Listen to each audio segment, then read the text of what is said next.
Hello students, welcome to this class. In this class, we will be trying to understand a very interesting field of psychology, that is parapsychology. Now, parapsychology can be defined as the study of paranormal phenomena or extrasensory perception, that is perception which cannot be accounted for by our 5 physical senses. The term parapsychology is derived from the German word parapsychology, as you can see on the screen, which means psychical research or something referring to psychic or mental processes. Now, the term parapsychology to refer to paranormal phenomena and extrasensory perception was first coined by Max Desire.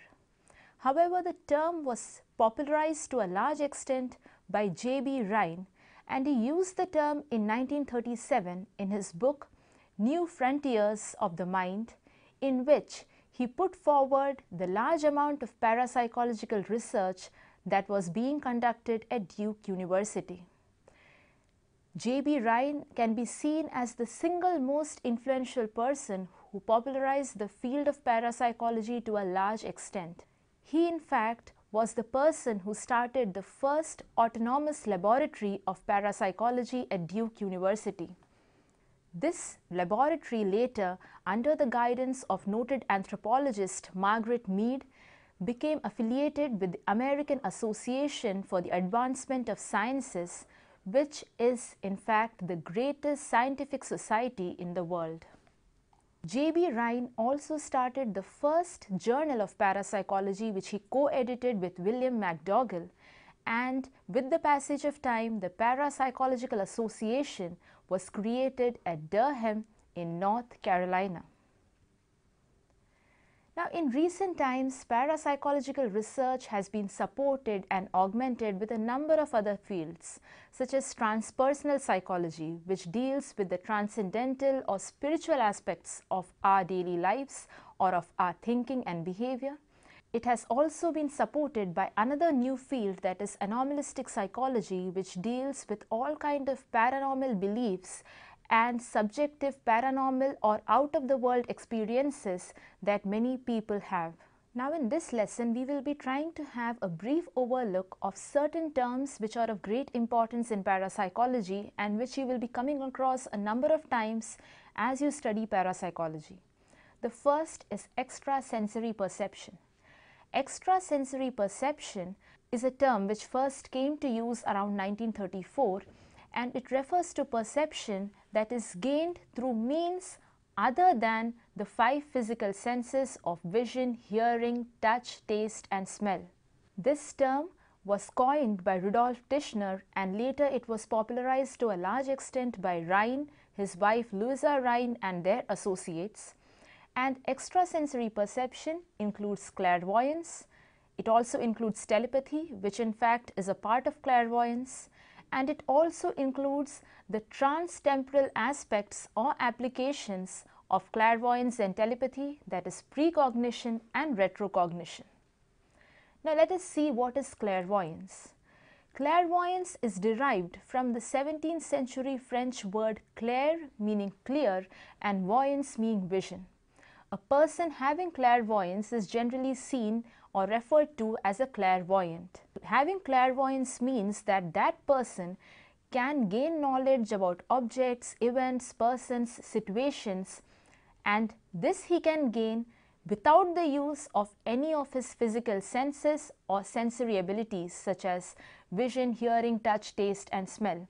And the kind of knowledge that he gains cannot be explained in any terms by physical phenomena or experiences. Now, the next parapsychological term we will be dealing with is telepathy. Telepathy is derived from 2 Greek words, tele meaning distant and pathia meaning to be affected by, and this word was coined by W.H. Myers in 1882. Now, telepathy refers to the transfer of thoughts, feelings or some kind of information between persons, which does not involve the use of any kind of physical mechanisms or any kind of operation of the physical sense organs. For instance, there have been many cases of telepathy recorded. I would like to just relate to you one case study. a woman from a rural area who lived in a village in the early 70s without having any form of communication such as telephone, and she did not have even telegraph system or postal system available. It would take months and days in those days. One of her sons was studying in Italy for some course, and this woman on one particular day starts crying suddenly and says that there is something wrong with my son, something has happened to my son. And the people around her comfort her, and some are even amused and make fun of her as to why is she behaving in this way, because there is no means by which she could have got any kind of information regarding her son who was thousands of miles away. Now a month later, that is the time it used to take for communication to happen in those days, a telegram arrives from Italy saying that on that particular day when that lady felt so anxious and worried, and at that particular time her son had met with a serious accident in Italy, and 1 month later he was recovering. Now this exactly is telepathy, because there could have been no means by which this lady could have known about what was happening to her son, and yet she knew about it. This involves the transfer of thoughts, feelings and information without the use of any kind of physical mechanism or any kind of physical source or sense mechanisms, and hence involves telepathy.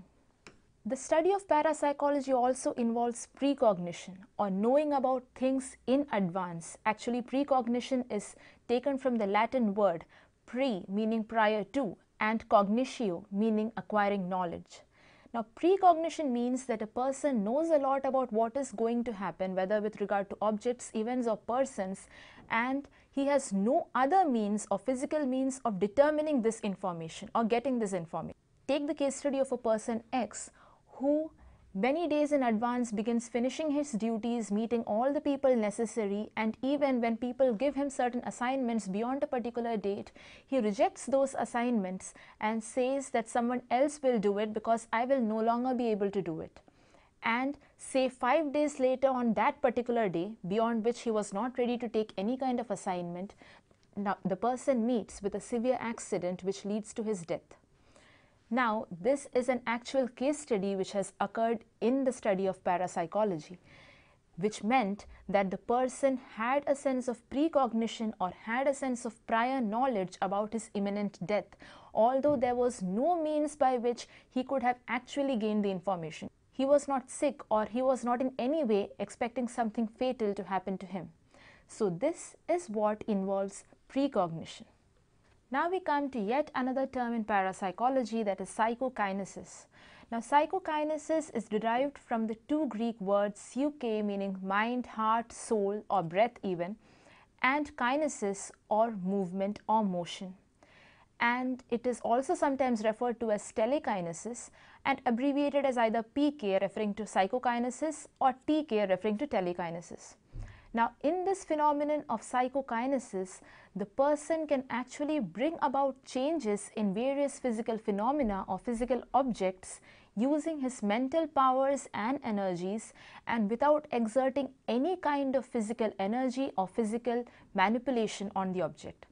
Now we have several experiments conducted on mind power where people can actually move objects or bring about dents or some kind of twisting of even metal objects using only their mind, without touching or without manipulating the object in any known way. So this is what comprises psychokinesis. Now yet another area that parapsychology studies is general ESP. Now general ESP involves the occurrence of extrasensory perception along with its many variants such as telepathy, clairvoyance or both.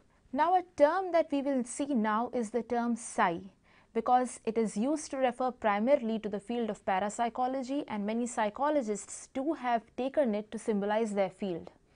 Now the psi comprises the 23rd letter of the Greek alphabet, meaning psyche, that is mind or soul, and it was first projected or coined by Bertold Weisner. Now there are two types of psi that are studied in parapsychology. The first is psi gamma. It refers to paranormal cognition, that is extrasensory perception, or its variants such as telepathy and clairvoyance, because it mainly involves cognition or the acquisition or gaining of knowledge or the transfer of thinking. The second variant of psi is the psi kappa. The psi kappa pertains to paranormal action and paranormal movement, and hence includes under it psychokinesis. Now, other facets that parapsychology also deals with are near-death experiences, or the experiences of a person who was clinically dead or brain dead, or who saw death from very close quarters. So what were the kind of experiences that he felt is a subject of study of parapsychology. Another subject of parapsychological study is reincarnation, or the rebirth of a soul or some other non-physical aspect or attribute from a past birth into the physical body of the person in his present birth. Parapsychology also deals with apparitional experiences, which is often attributed to the appearance of ghosts or spirits or some other such phenomena either related to a dead person or his belongings. Now, the very fact that parapsychology comes within the purview of psychology is because it has allowed itself to be subjected to some kind of experimental research and testing. So, we can automatically deduce that parapsychological phenomena can also be tested or measured in some way. Now, we will be briefly dealing with what are the various ways of measuring parapsychological phenomena. First, we come to Zeners Cards, which were developed by Carl Zener and J.B. Rhine. Now, earlier all kinds of parapsychological testing were based upon a standard deck of playing cards. The cards would be overturned and the person would be asked to guess as to what the next card is. And a correct guess would involve both guessing the number as well as the suit of the card. Now, this not only made the task very difficult, but also it created a lot of ambiguity, because people already had a lot of experience with playing cards and they used to prefer certain cards more than the other. And this preference could also be seen in the parapsychological experiment, because after every second or third trial they would say again the 9 of spades or the queen of hearts, because they had a personal liking for those cards. So it was required that a more systematic system of investigation of extrasensory perception be evolved. And hence, Carl Zener and J.B. Rhine put forward the Zeners Cards. Now, the Zeners card consists of 5 basic symbols. Each symbol is printed on each card. These 5 symbols are a circle, 0, as you can see on the screen, a Greek cross, certain vertical wavy lines, a hollow square, and a hollow 5-point star or David star. And the number of Zeners cards is 25, 5 each belonging to each symbol. And these cards are overturned and the subject is asked to guess as to what the symbol on the next card is. A correct guess is referred to as psi hitting and an incorrect guess is referred to as psi missing. Now, each guess constitutes a trial, and when all the 25 cards are presented, it constitutes a run. And since each symbol appears 5 times in a deck of cards, the probability of the subject guessing is taken to be 1 into 5 or 1/5 of the total number of cards.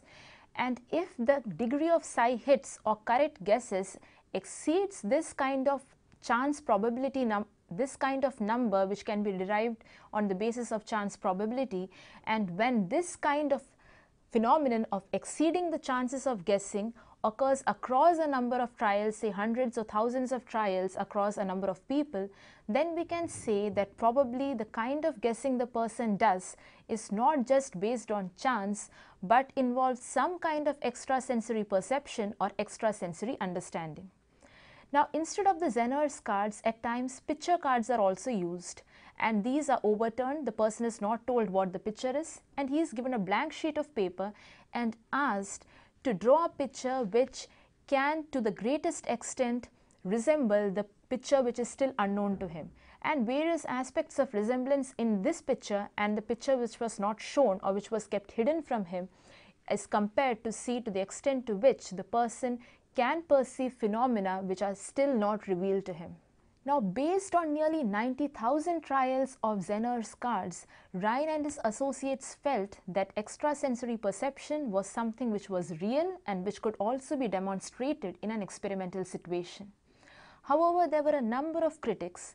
Say, for example, there was the critic Milburn Christopher, who was an illusionist, and he felt there were dozens of ways which people being tested by the Zeners cards could actually deceive or cheat the experimenter. And there was another major critic, that is Irving Langmuir, who said that Ryan actually indulged in selective reporting. He reported only those cases where there was a greater chance of psi hitting or there was a greater notion of extrasensory perception, whereas he withheld those cases where no kind of extrasensory perception was observed. Now, once Ryan retired in 1965, the entire administration of Duke University, where Ryan had actually formed the basis of parapsychology, became less interested in the entire research regarding parapsychological phenomena, and slowly the research in Duke University died out. Later, Ryan established his own foundation, that is the Foundation for Research on the Nature of Man, and on the centenary of Ryan's birth in 1995, it was renamed as Ryan Research Center, and this is one center where parapsychological research still continues today, even though modern psychology is extremely skeptical about what parapsychological research comprises and its validity and reliability. In recent times, a number of other techniques for experimentation in parapsychology have also been developed. One of the major techniques is the ganzfeld experiment. In the ganzfeld experiment, the individuals are tested for telepathic abilities. This is done by first creating an environment of mild sensory deprivation for the person who is about to receive the so-called telepathic message. This deprivation may be done by providing a soft red light and putting ping pong balls over the eyes of the person, and even on an auditory level, he is made to hear white noise so that the stimulation is very less. And the person is also made to recline in a chair where the sense of touch is minimal. Once this is achieved, another person at another location is shown a picture and is told to try to send this picture to this person who is in a state of sensory deprivation at a totally different location. And for 20 to 40 minutes, this process goes on, where the sensory deprived person is asked to express whatever comes to his mind freely, like thoughts, feelings and images. And after this period, the sensory deprived person is shown a series of pictures, and he has to identify the correct picture which was supposed to be sent by the other person in the other location to him. Now, if he can identify this picture, if he can correctly identify this picture beyond a certain level of chance probability, then it can be said that there was some sort of a telepathic communication between the sensory deprived person and the other person in the other location who telepathically communicated this picture to him. Now, experiments by noted parapsychological experimenters like Deanne Radin have shown that the ganzfeld experiment and its documentation of the telepathic conveyance of information is far above chance factors, and it indicates the true probability of the existence of telepathic abilities. Certain other experimental techniques are also used. We will be going over some of them. One is the direct mental interaction with living systems, in which two people in two different locations try to interact. Say for example, a person in a particular location, through his intentions, tries to bring about psychophysiological changes in the state of another person at another location. One common experiment is that of staring. A person in a location tries to stare on a mental basis on another person. Now, this person on whom he is staring is not in front of him, he is at a totally another location. And this person at the other location who is being stared at is asked as to what kind of feelings he has. If he reports the kind of discomfort we normally feel when someone stares at us, then there is an evidence that in spite of distance and in spite of the fact that no other physical phenomena can account for it, still a person's intentions at a different location can be felt by another person at a totally different location. Studies have also tried to analyze near-death experiences in people who've experienced near-death circumstances such as becoming clinically dead or brain dead. And a number of experiences such as a sense of being dead, seeing themselves lying on a cot and seeing themselves as dead, an out-of-body experience, a sensation of floating above one's body and seeing other family members, a sense of seeing a tunnel or a narrow passageway, a sense of overwhelming love and peace, meeting other relatives and friends or parents who had died earlier, are some of the kind of reports that people having near-death experiences give when parapsychologists analyze these experiences later on. Another interesting feature analyzed is that of reincarnation. And parapsychologists, on the basis of their research, have put forward that memories of earlier births are reported by children most probably among the ages of 3 and 7, and that these memories and these reports are in fact very accurate even when the child and the person of the deceased family, whom the child claims to be a reincarnation of, have not met each other. This in fact states that there is a possibility for different thoughts, feelings and attributes of a person being passed on from one life to the other. Also, kinds of birthmarks or developmental disabilities are seen to be formed in children at those locations where the fatal injury or wound causing death in the previous birth occurred. Now, the study of parapsychology peaked during the 1970s and 1980s. A number of related organizations to parapsychology were formed, including the Academy of Parapsychology and Medicine, the Institute of Parascience, the Academy of Religion and Psychical Research, and the Institute of Noetic Sciences, as well as the international Kirlian research started during this period. One major psychiatrist who engaged in a study of reincarnation during this period was Ian Stevenson. And then there was Thelma Moss, who devoted a great deal of research to the area of Kirlian photography, or photography which was seen to reveal the aura in each human being. With the surge or with the progress of parapsychology during these times, in 1985 a chair of parapsychology was established in the Department of Psychology at the University of Edinburgh and was headed by Robert Morris. After the 1980s, the study of parapsychology and the interest in it declined, and after Robert Morris, the chair has remained empty since. If you take the condition of parapsychology today, we will see that parapsychological research is conducted in almost 30 different countries, including India, and most of the research is conducted in private institutions and organizations, or they are separate funded units in various psychology departments. Parapsychological research is most active today in the United Kingdom, whereas in the United States, with a lot of criticism towards parapsychology and a focus on true empiricism, the interest in parapsychology has gone down as compared to the 1970s.